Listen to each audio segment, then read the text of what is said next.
मैं राहुल सर आप सभी का माइंड वर्क क्लासेस में बहुत बहुत स्वागत करता हूँ।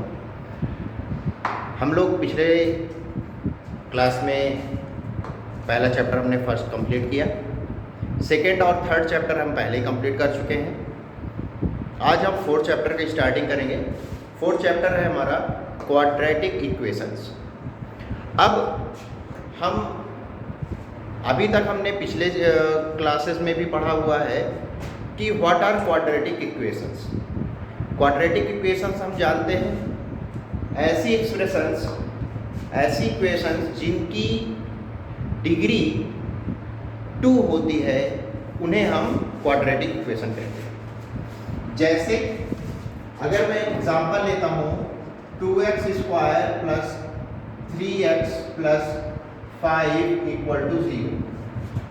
ठीक, यहाँ पे मैं एक काम करता हूँ, थोड़ा सा अच्छा लगेगा। 7 का 7x square plus 3x plus 5।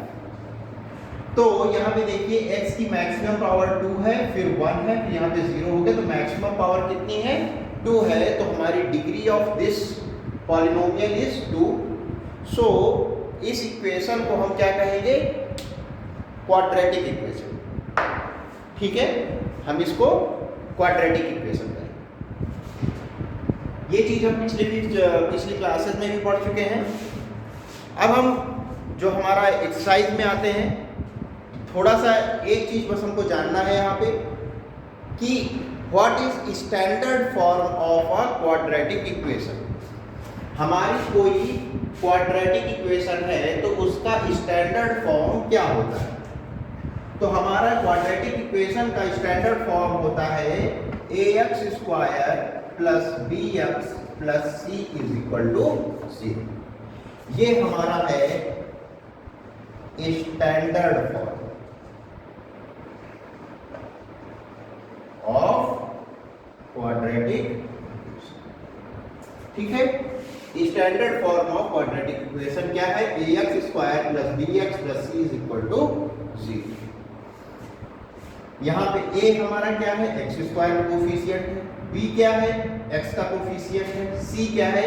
जो हमारा कोई कांस्टेंट नंबर बाकी है विदाउट वेरिएबल, वो हमारा c होता है। ठीक है, तो इससे हम कभी आगे फ्यूचर में जरूरत पड़ेगी तो हम कंपेयर करके इनको इससे सॉल्व करेंगे। फिलहाल इस क्वेश्चन पे जो मैंने लिखा हुआ है एक बार इससे थोड़ा सा देख लेते हैं तो रिवीजन हमारा हो जाएगा।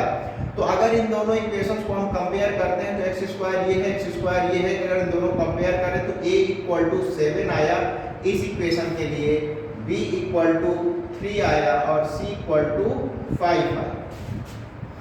अगर मैं यहाँ पे -3 लिख देता हूँ तो a हमारा 7 है, b हमारा क्या आ जाएगा? -3 हो जाएगा, b हमारा -3 हो जाएगा, c हमारा 5 है तो 5 आएगा। मतलब क्या हुआ कि जो हम कंपेयर करते हैं विद साइन करते हैं। ठीक है, तो यहाँ पे हमारा b हमारा -3 आएगा। ठीक है, अब हमारा जो पहला क्वेश्चन दिया हुआ है कि check whether the following are quadratic equation. हमको क्या करने के लिए बोल रहा है कि कोई इक्वेशन दिया हुआ है और हमको चेक करना है कि क्या ये क्वाड्रेटिक इक्वेशन है या नहीं है। ठीक है, तो इसके लिए क्या करेंगे? इसके लिए सिंपल हम ब्रैकेट वगैरह या जो भी दिया हुआ है क्वेश्चन को सॉल्व कर लेंगे। अगर हमारी इक्वेशन क्वाड्रेटिक होगी तो हम उसको बोल देंगे क्वाड्रेटिक है, अगर नहीं है तो नहीं है। चलिए एक क्वेश्चन करके देखते हैं।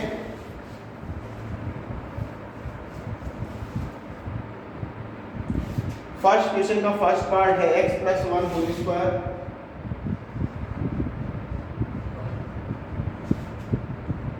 Equal to 2x minus 3। क्या हुआ?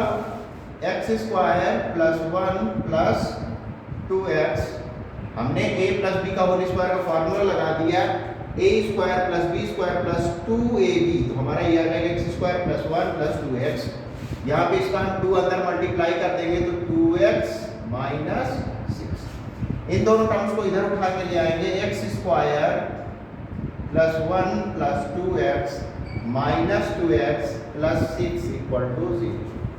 ये प्लस का 2x है, ये माइनस का 2x है, कैंसिल आउट हो जाएगा। x स्क्वायर ये प्लस प्लस ऐड हो जाएंगे, हमारा प्लस का 7 इक्वल टू 0। इस इक्वेशन को ध्यान से देखिए, इसमें एक्स स्क्वायर का टर्म प्रेजेंट है, क्योंकि एक्स स्क्वायर का टर्म इसमें प्रेजेंट है, इस वजह से हम इसको क्वाड्रेटिक इक्वेशन बोलेंगे। ठीक है, हम इसको क्वाड्रेटिक इक्वेशन बोलेंगे। तो ये हमारी क्वाड्रेटिक इक्वेशन है या नहीं है? ये yes, this is a quadratic equation.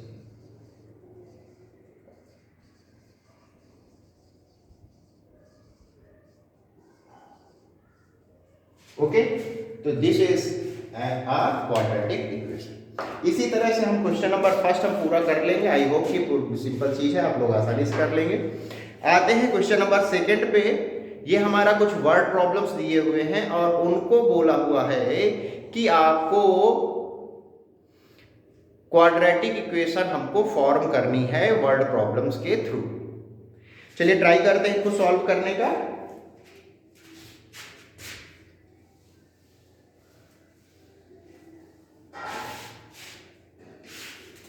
पहला क्वेश्चन है सेकंड का first part, the area of a rectangular plot is 528 meter square. The length of the plot is one more than the twice its breadth. We need to find the length and breadth of the plot.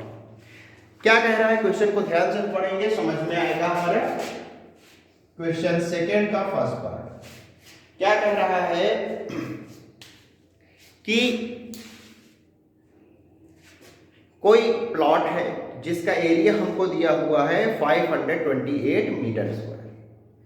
उसका length और breadth के बीच में relation दिया हुआ है, उसको यही हमारा थोड़ा ध्यान देने वाली चीज। तो चलिए करना चालू करते हैं। देखिए चीज ध्यान दीजिए, यहाँ पे कोई एक चीज समझिएगा इस चीज को। कोई एरिया है, कोई रेक्टेंगल है, उसका एरिया है। अगर एरिया है तो समझिए ये हमारी लेंथ हो गई, ये ब्रेड्थ हो गई। ठीक, अगर ये लेंथ है, ये ब्रेड्थ है, तो ऑब्वियस सी बात है ब्रेड्थ छोटी होगी, लेंथ ज्यादा होगी। ठीक, और हमको लेंथ और ब्रेड्थ के बीच में रिलेशन दिया हुआ है, तो हम क्या है ब्रेड्थ को एज्यूम कर ले रहे हैं। लेट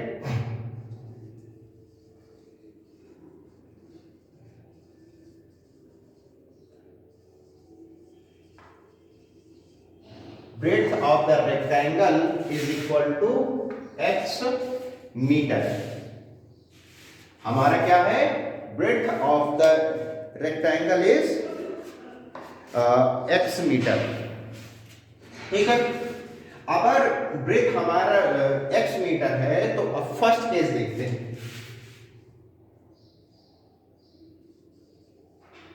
क्या कह रहा है कि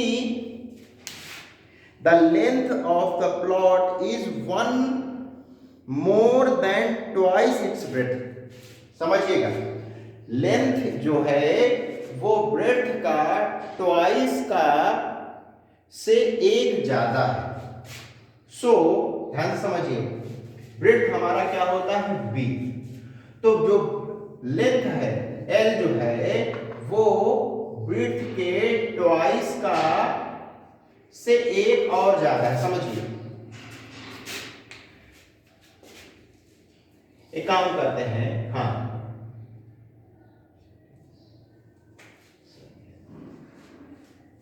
जो हमारा लेंथ है वो ब्रेड्थ का ट्वाइस का से एक मोर है। क्वेश्चन दोबारा ढंग से पढ़िएगा। The length of the plot is one more than twice its breadth. जो ब्रेड्थ है उसके ट्वाइस से वन मोर है क्या? हमारा लेंथ। तो लेंथ हमारा क्या हो गया? ब्रेड्थ हमने क्या माना हुआ है? जो ये ब्रेड्थ है वो हमने क्या माना है? x metre. तो जो लेंथ है वो क्या हो गया? 2x + 1। ठीक, सेकेंड केस,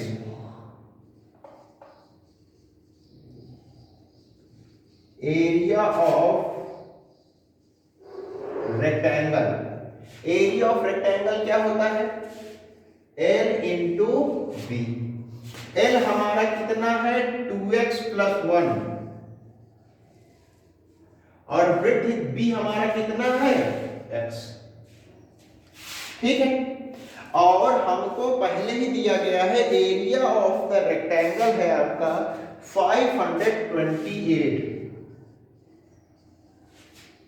अंदर मल्टीप्लाई कर दीजिए 528 equal to 2x square plus x।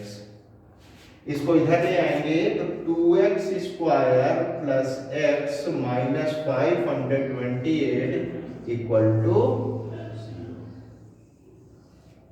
ठीक है, 2x square plus x minus 528, ये हमारा इक्वेशन आ गई। अगर आप लोग स्प्लिटिंग मिडिल टर्म वाला मेथड आपको आता है तो आप चाहें तो इस इक्वेशन को सॉल्व कर सकते हैं। वैसे क्वेश्चन में लेंथ और ब्रेड्थ पूछा नहीं है, सिर्फ आपको एक्सप्रेशन बनाने के लिए बोला, ठीक है, बट आप लोग कर सकते हैं, ट्राई करिएगा कि इसका लेंथ एंड ब्रेड्थ निकालिएगा। x की वैल्यू यहाँ से निकल आएगी और x की वैल्यू निकलने के बाद आप लेंथ और ब्रेड्थ पता चले, x ही आपका ब्रेड्थ है और l equal to 2x plus 1 है, इससे हमारा ब्रेड्थ निकल आएगा। ठीक है, इस तरह से हम ये क्वेश्चन कर सकते हैं।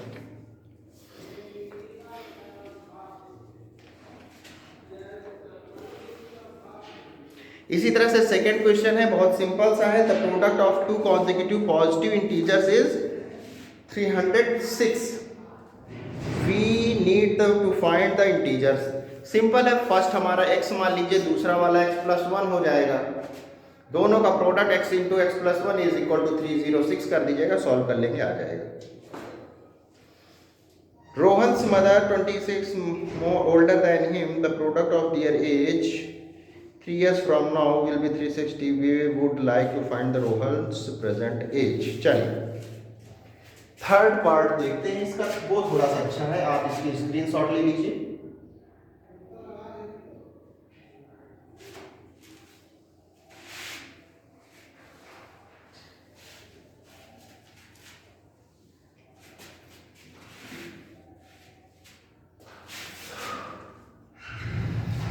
क्वेश्चन कह रहा है Rohan's mother is 26 years older than him.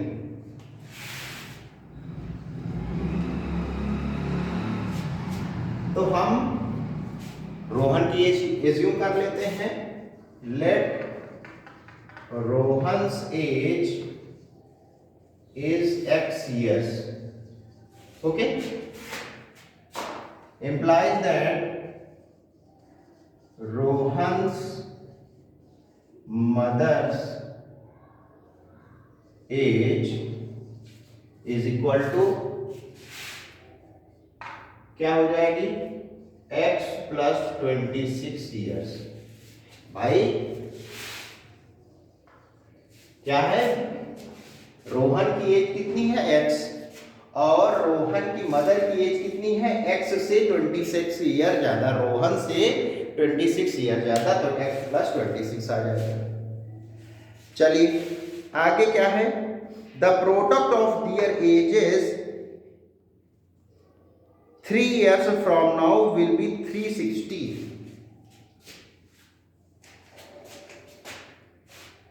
As of Rohan 3 years from now is equal to, या from present कर लीजिए, क्या हो जाएगी x plus 3 and age of Rohan's mother 3 years from present equal to क्या हो जाएगी x प्लस 26 प्लस 3। भाई रोहन की प्रेजेंट एज x थी, 3 साल बाद कितनी हो जाएगी x प्लस 3 हो जाएगी। रोहन की मदर की एज क्या है अभी x प्लस 26, 3 साल बाद क्या हो जाएगी x प्लस 26 प्लस 3, 3 और बढ़ जाएगी। अब कह रहा है दोनों का प्रोडक्ट कितना है 360 है, तो x plus 3 x plus 29 is equal to 360। तो इन दोनों को ऐड कर देंगे 29 से। इसको प्रोडक्ट कर दीजिए, अंदर मल्टीप्लाई कर दीजिए, क्या आ जाएगा हमारा x square plus 29x plus 3x plus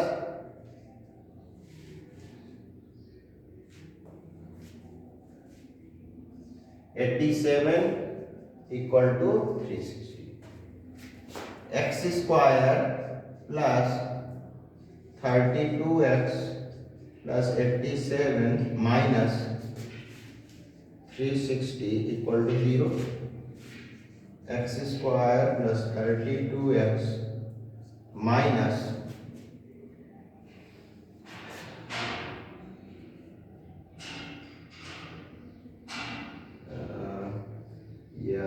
3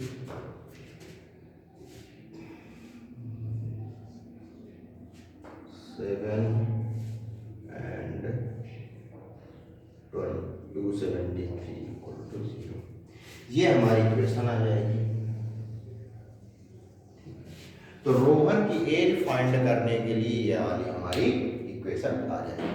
तो इस तरह से हम ये एक्सरसाइज कंप्लीट कर लेंगे। ठीक है भाई, तो आप लोग इसका स्क्रीनशॉट ले लीजिए। ठीक है, तो ये एक्सरसाइज 4.1 हम लोग कंप्लीट कर लेंगे। Okay, thank you.